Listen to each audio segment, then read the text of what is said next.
This sector is too important to be left to its own devices or to be left to cartels to run. It is too important for the country, for the economy, for our population, for our people, majority who depend on it. So don't ever think one day that government will just stay away. Or you can push government out. Government is a major stakeholder because government represents people. So when people are making noise, when farmers are unhappy, government can't be comfortable. And the only indicator that the sector stand around, the only indicator we'll be waiting for is to see an increase in farmers' earnings. So we must go back to that mission, the mission for which we were created, to support the smallholder farming in the country and make it a profitable business and make it a sector that can support livelihoods in the country.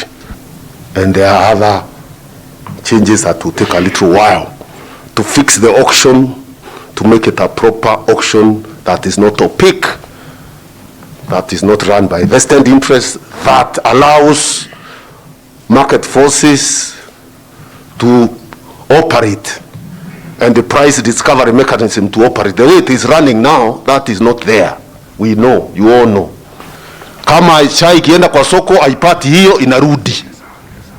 Mutafute njia ya kucushion farmers. I'm told the tea can stay for 3 years. So why are we in a hurry to sell?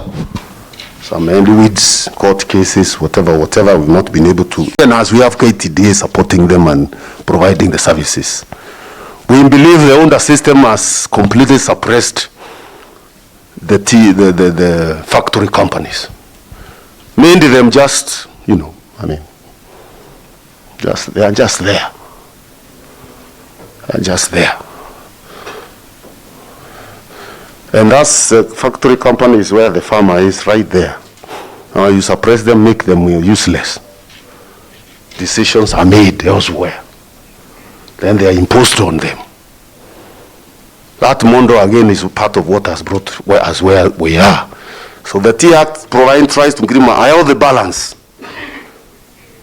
All the balance between what the holding, the management agent can do on behalf of the factory and what the factory company can do for itself. That all the balance must be maintained.